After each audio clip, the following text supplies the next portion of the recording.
Hello बच्चों, my name is ज्ञान प्रकाश सिंह और आप देख रहे हैं आपका अपना प्यारा यूट्यूब चैनल ज्ञान गुरुजी। तो हम जो सांख्यिकी के बारे में पढ़ रहे थे, पार्ट 4 में सांख्यिकी के बारे में पढ़ रहे थे। अब हम अभ्यास संख्या 4D पे आ गए हैं और जो हमको आंकड़े दिए हुए हैं वो एक ग्राफ के फॉर्म में दिए हुए हैं और ये कह रहा है कि निम्नांकित प्रश्नों के आंकड़ों में दिए गए प्रश्न हैं उनके उत्तर दीजिए। तो पहला प्रश्न क्या है बच्चों? पहला प्रश्न है कि उपयुक्त यह दंड आरेख क्या सूचना प्रदर्शित करता है। ये जो दंड आरेख है यह क्या सूचना प्रदर्शित करता है? तो ये जो दंड आरेख है यह क्या कहते हैं, छात्रों के अंकों की सूचना प्रदर्शित करता है। क्या करता है? अंकों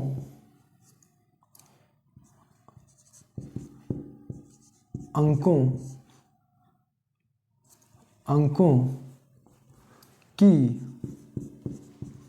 सूचना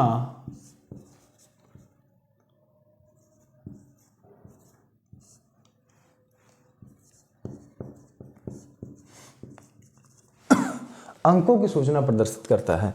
अगला सवाल क्या है? किस विषय में मोहित ने अधिकतम अंक प्राप्त किए हैं? किस विषय में मोहित ने अधिकतम अंक प्राप्त किए हैं? तो जिसमें जो ये दंड आरेख बना हुआ है, तो जिसमें जो सबसे लंबा डंडा बना होगा वही ही सबसे अधिक अंक प्राप्त करेगा। तो किसमें सबसे अधिक लंबा डंडा है? गणित में है। किसमें है? गणित में। तो यहाँ पे क्या है?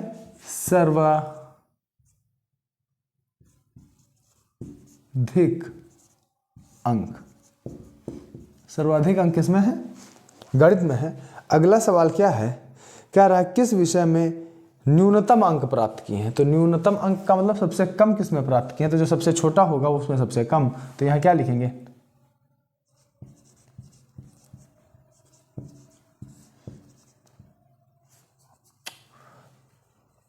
अंक, न्यूनतम अंक। इसी प्रकार से बच्चों अगला सवाल जो क्या है वो क्या है? प्रत्येक विषय के नाम और उनके विषय में प्राप्त किए गए अंक भी लिखिए।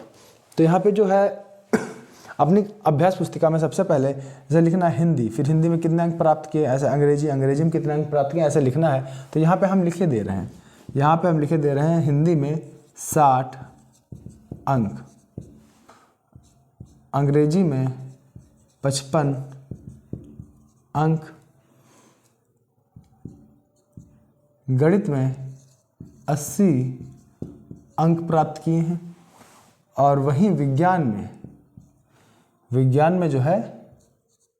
75 अंक प्राप्त किए हैं और वहीं सामाजिक विज्ञान में 50 अंक 50 अंकों के साथ सबसे न्यूनतम अंक प्राप्त किए और यहाँ गणित में 80 अंकों के साथ सबसे अधिक अंक मोहित ने प्राप्त किए हैं बच्चों। तो इस प्रकार के सवाल को हम इतनी आसानी तरीके से लगा देते हैं और इस सवाल को देख के आप लोगों को बच्चों डरना नहीं है। बहुत सरल सवाल हैं, इनको हम बहुत आसानी से कर सकते हैं। ठीक है बच्चों। जो अगला सवाल है 2 नंबर सवाल, वो क्या है? यहाँ पे किसी खेत की पैदावार मान लीजिए टनों में है और यहाँ पे लिखा हुआ है कि गेहूं के बारे में बता रहा है कि कितने टन हुए हैं। यहाँ पे 30 तक दिया हो और पैमाना कर रहा है 1 सेंटीमीटर बराबर 5000 टन। तो यहाँ 5 सेंटीमीटर है, इसका मतलब 25,000 टन। यहाँ पे 10 सेंटीमीटर है, इसका मतलब 50,000 टन। ठीक है। यहाँ पे 15 है तो 50 और 25 75,000 टन। यहाँ पे 20 है तो 100,000 टन और यहाँ पे 25 है तो 25 है तो यहाँ पे हो जाएगा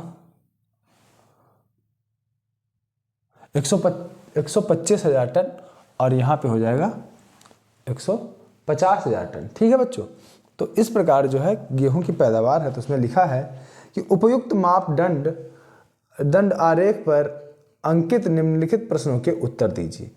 इस आरेख का पैमाना क्या है? इस आरेख का पैमाना क्या है? तो इस आरेख का जो पैमाना है वो क्या है? 1 सेमी बराबर 5,000 टन। क्या है पैमाना? 1 सेमी बराबर 5,000 टन। दूसरा सवाल क्या है, किस वर्ष में गेहूं की अधिकतम मात्रा खरीदी गई है? खरीदने और बेचने का ग्राफ है। तो किस वर्ष में गेहूं की अधिकतम मात्रा की खरीदी हुई है और कितनी? किस वर्ष? 2004 में क्या हुआ है? 2004 में सबसे अधिक खरीदी हुई है और कितनी हुई है? यहाँ पे हुई है 5,000 टन, तो यहाँ पे हुई है 50 हो और 50, यहाँ हो गया, ये हो गया सेंटीमीटर, यहाँ 5 सेंटीमीटर, तो बड़ा 1 सेंटीमीटर 5,000, तो यहाँ हो गया 50,000, यहाँ पे हो गया 50,000, यहाँ पे 50,000 टन, यहाँ पे हो गया 1,00,000 टन, यहाँ पे हो गया 1,50,000 टन, यहाँ पे हो गया 2,00,000 टन, यहाँ पे हो गया कितना?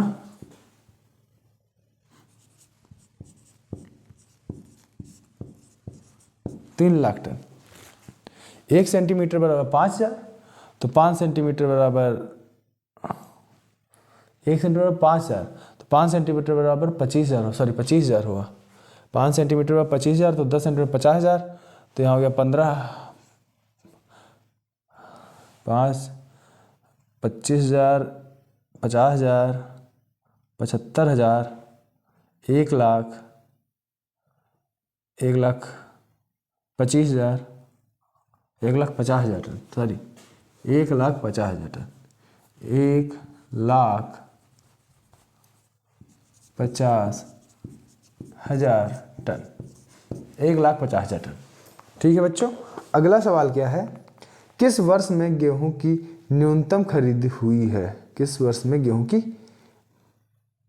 न्यूनतम मात्रा खरीदी गई है? किस वर्ष में? तो 2000 में जो है क्या है, न्यूनतम मात्रा की खरीदी हुई। ठीक है, हाँ 2000 में सबसे कम खरीदा गया है। और कल 2000 में सन 2002 में वर्ष में गेहूं की कितनी मात्रा खरीदी गई? 2002 जो है यहाँ पे 20 पे है, तो 5 पे तो 25 हुआ, तो 25, 50 और 25, 50 मतलब 25,000, 50,000, 75,000, 1,00,000। तो 2000 में क्या हुआ, 1,00,000 टन की खरीदी हुई है। ठीक है बच्चों, तो क्या हुआ है कि जो वर्ष 2002 है इसमें जो है 1,00,000 टन की कितनी, 1,00,000 टन की जो है बच्चों खरीदी हुई है। तो मैं आशा करता हूं कि आप लोगों को हमारे द्वारा बनाया गया वीडियो पसंद आ रहा होगा। यदि आप लोगों को हमारे द्वारा बनाया गया वीडियो पसंद आता है तो आप लोग हमारे चैनल को सब्सक्राइब कर सकते हैं, साथ में बेल आइकन को भी दबा सकते हैं, जिससे कि हमारे वीडियोज़ के आने वाले नोटिफिकेशन आप तक पहुँचते रहेंगे और आप जो है हमारे वीडियोज़ को देख पाएंगे। आपका बहुत बहुत धन्यवाद। Thank you so much.